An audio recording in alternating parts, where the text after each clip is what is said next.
आज हम बात करने वाले हैं बल आघूर्ण की और समांतर बल की। बल आघूर्ण बच्चों, अगर बल आघूर्ण की बात करें कि बल आघूर्ण क्या होता है, ठीक है, इसका दैनिक जीवन में हम लोग क्या उपयोग है, दैनिक जीवन में सब बहुत उपयोग देखते हैं बल आघूर्ण का। बल आघूर्ण होता क्या है, किसी पिंड को, किसी भी पिंड को, ये मान लीजिए कोई पिंड है, ठीक है, किसी पिंड को उसकी अक्ष के परितः, किसी पिंड को उसकी अक्ष के परितः, ये मान लीजिए उसकी एक्सिस है, किसी पिंड को उसकी अक्ष के परितः घुमाने की प्रवृत्ति को, किसकी प्रवृत्ति को, घुमाने की प्रवृत्ति को, घुमाने की प्रवृत्ति, और किसके अक्ष के परितः, ये इसकी अक्ष है, किसी पिंड को उसके अक्ष के परितः घुमाने की प्रवृत्ति को बल आघूर्ण कहते हैं। ठीक है, किसी पिंड को उसके अक्ष के परितः घुमाने की प्रवृत्ति को बल आघूर्ण कहते हैं। देखा होगा कि दरवाजा वगैरह में कब्जे जो होते हैं, जो बेलन होते हैं, वो कब्जे से दूर लगाए जाते हैं। ठीक है, उसको क्या, उसके अक्ष के परितः आप घुमाते हैं। समरसेबल की बोरिंग देखी होगा, वो डंडा लगा देते हो, घुमाते हैं उसको ऐसे करके, तो कौन सी जो है वो क्या कहलाता है, वो बल आघूर्ण कहलाता है। अगर इसकी हम गणितीय परिभाषा कहें, कौन सी परिभाषा, गणितीय परिभाषा की बात करें, ठीक, गणितीय परिभाषा की बात करें कि अगर इसको मैथमेटिकली डिफाइन करना हो, इसको तो एक सिंपल सी परिभाषा मैंने आपको बता दिया, किसी पिंड को उसके अक्ष के परितः घुमाने की प्रवृत्ति को बल आघूर्ण कहते हैं। अगर हम कह दें कि इसकी गणितीय परिभाषा बताइए, तो गणितीय परिभाषा क्या होगी, किसी पिंड पर लगाया गया बल, किसी पिंड पर लगाया गया बल और उसकी क्रिया रेखा से लंबवत दूरी, कहाँ से, क्रिया रेखा से, ये क्रिया रेखा है और आप इधर बल लगा रहे हैं, एक बल इधर लगा रहे हैं, एक बल इधर लगा रहे हैं, भाई विपरीत दिशा में लगाओगे। ठीक है, किसी पिंड पर लगाया गया बल और क्रिया रेखा से लंबवत दूरी के गुणनफल को क्या कहते हैं, बल आघूर्ण कहते हैं। इसे काहे से प्रदर्शित करते हैं, टाउ, क्या बता, इसको लिखते हैं टाउ से प्रदर्शित करते हैं, इसे टाउ से प्रदर्शित करते हैं, इस तरह बनाते हैं टाउ, इसे टाउ से प्रदर्शित करते हैं, टाउ बराबर एफ इंटू डी। ये कैसी राशि है, ये सदिश राशि है। कैसी राशि है, सदिश राशि। आ जाता है एक नंबर में कभी कभी कि बल आघूर्ण कैसी राशि है, तो बल आघूर्ण एक सदिश राशि है। ठीक है, टाउ बराबर एफ इंटू डी, किसी पिंड पर लगाया गया बल और क्रिया रेखा से लंबवत दूरी के गुणनफल को क्या कह देते हैं, बल आघूर्ण कह देते हैं। अब इसमें एक चीज आ जाती है, आघूर्णों का सिद्धांत। आघूर्णों के सिद्धांत की बात करें कि आघूर्णों का सिद्धांत क्या है,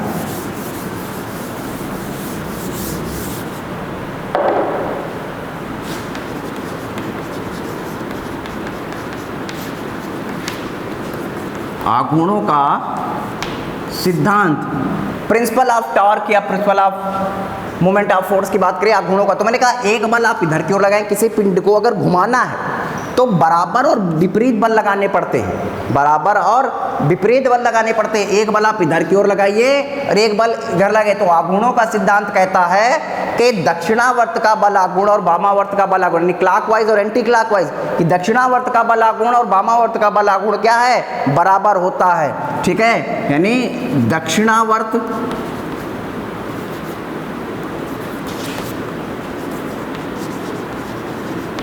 बल आघूर्ण बराबर वामावर्त का बल आघूर्ण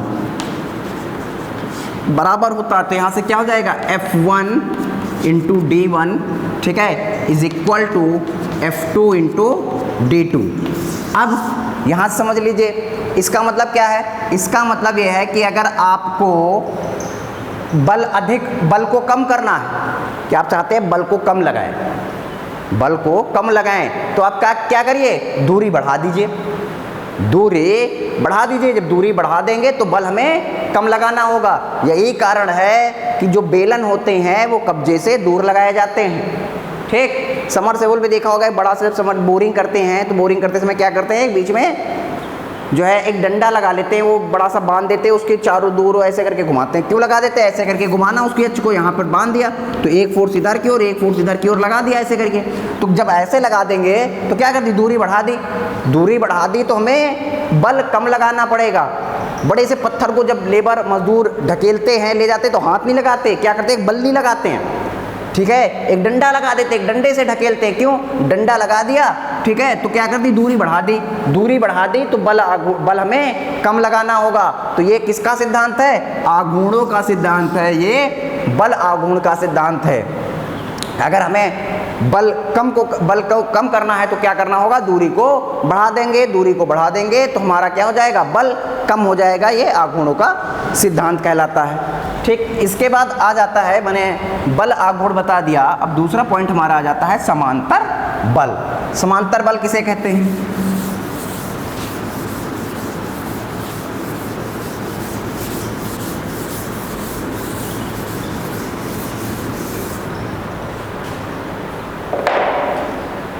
दो बल ऐसे जिनकी एक ही क्रिया रेखा हो, जिनकी क्रिया रेखा आपस में कैसी हो, समांतर हो। दो ऐसे बल जिनकी क्रिया रेखा आपस में समांतर हो, जैसे एक बल इधर की और एक बल, दोनों की क्रिया रेखा समांतर है। ठीक, या ऐसे हो सकता है कि एक बल आपने इधर की ओर लगा दिया, एक बल इधर की ओर लगा दिया। ठीक है, दो बल लगा दिए तो ये दोनों की क्रिया रेखा क्या हो गई, क्रिया रेखा तो समांतर हो गई भाई, ये चाहे दोनों लगा दो, समांतर दोनों स्थितियों में है। ठीक है, जब दो ऐसे बल जिनकी क्रिया रेखा आपस में समांतर होती है तो उन्हें समांतर बल कह देते हैं। दोनों में फर्क क्या है, इनको बोलते हैं समदिश, यानी समान दिशा में दोनों लगा दिए ना, दोनों बल समान दिशा में लगा दिए, और जो दोनों बल समान दिशा में लगा दिए तो उसको क्या कह देंगे, समदिश कह देंगे, समान दिशा में लगाए गए बल हैं। और इसको क्या कहेंगे, इसको कहेंगे प्रतिदिश, यानी इसको कह देते हैं लाइकली फोर्स, और इसको क्या बोलेंगे, अनलाइकली। ये अनलाइकली फोर्स हैं, इसको कहेंगे समदिश, और इसको क्या कहेंगे, इसको प्रतिदिश या प्रतिकूल। ठीक है, ये अनुकूल, ये क्या है, अनुकूल है, और ये आपका क्या है, ये आपका प्रतिकूल है। ठीक है, यानी ये एक ही दिशा में है, समान दिशा में समदिश हैं, और ये विपरीत दिशा में है, इसलिए प्रतिदिश हैं। ठीक, तो इन्हें हम लोग क्या कह देते हैं। अब आघूर्णों का सिद्धांत अगर आपको यहाँ से लगाना है, ये क्रिया रेखा हो गई, इस दूरी को आपने x कह दिया या d1 कह दिया, इस दूरी को d2 कह दिया, ये फोर्स हो गया, ये F2 हो गया, ये F1 हो गया, F2 हो गया। तो आघूर्णों का सिद्धांत से कैसे कि F1 d1 बराबर F2 d2, तो ये लगा दिया। इस ऐसे बलों को हम लोग कौन सा बल कह देते हैं, ऐसे बलों को हम लोग समांतर बल कह देते हैं। ठीक है, ये तो आपका बल युग्म हो गया। अब इसमें किस तरह से क्वेश्चन आपके पूछ लिए जाते हैं या क्या होता है, इन पर थोड़ा सा डिस्कस कर लेते हैं, और फिर ये लेसन भी आपका फिनिश हो जाएगा।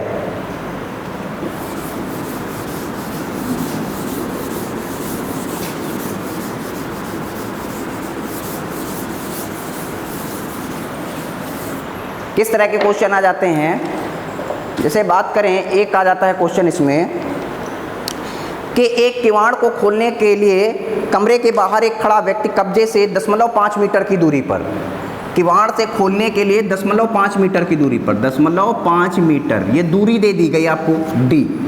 ठीक है, एक व्यक्ति दरवाजे को खोलने के लिए 0.5 मीटर की दूरी पर, 0.5 मीटर की दूरी पर एक खड़े व्यक्ति से 4.5 न्यूटन का बल लगाता है। बल कितना लगा रहा है, 4.5 न्यूटन का बल लगाता है, 4.5 न्यूटन का बल लगाता है। कमरे के अंदर खड़ा व्यक्ति किवाड़ के कब्जे से 0.3 मीटर की दूरी पर कितना बल लगाए, कह रहा है एक दूसरा व्यक्ति है जो उसके अंदर है, वो 0.3 मीटर की दूरी पर कितना बल लगाए।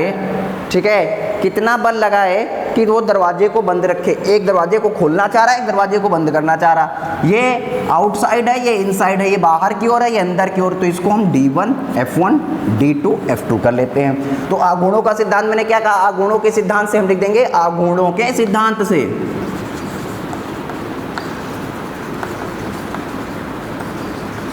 आघूर्णों के सिद्धांत से आप क्या लिख देंगे, F1 D1 बराबर F2 D2, यानी कितना लगाया, 4.5 न्यूटन का बल लगाया, 0.5 मीटर है, और ये आपका कितना दे रखा है, F2 हमें पता नहीं, और ये 0.3, तो F2 बराबर कितना हो जाएगा, 4.5 गुणे 0.5 बटे 0.3, ये दशमलव कैंसिल, 3 पचे 15, तो ये F2 बराबर कितना आ जाएगा, 15 पचे 75, 7.5 न्यूटन का।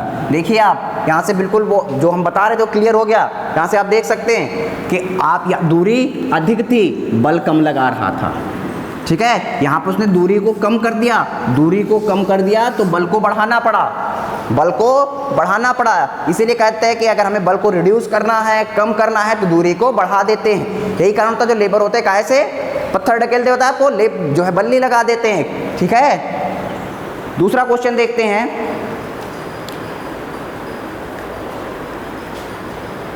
एक दिखा हुआ है क्वेश्चन है कि एक कुम्हार के चाक में गड्ढा कीलक से 50 सेंटीमीटर की, आपने देखा होगा कुम्हार, ये भी एग्जांपल हम आपको बता देते हैं। कुम्हार उसका जो पहिया लगा होता है जिस पर वो बर्तन बनाता है, सेंटर में देखा होगा वो मिट्टी वाला ढेला रखता है, पत्थर बनाता है, तो क्या करता है इस पहिए को घुमाने के लिए यहाँ पर उसने एक गड्ढा बना रखा होगा, कीली फंसाने के लिए फंसाता है और इसको चारों ओर घुमाता है, ऐसे करके पहिया घुमाता है, इसको केंद्र से दूर रखता है। केंद्र से जितनी अधिक दूरी पर होगा बल उतना ही कम लगाना होगा। तो इसी पर एक न्यूमेरिकल दे रखा है कि एक कुम्हार चाक में गड्ढा कीलक से 50 सेंटीमीटर की दूरी पर है। कितने सेंटीमीटर की दूरी पर है?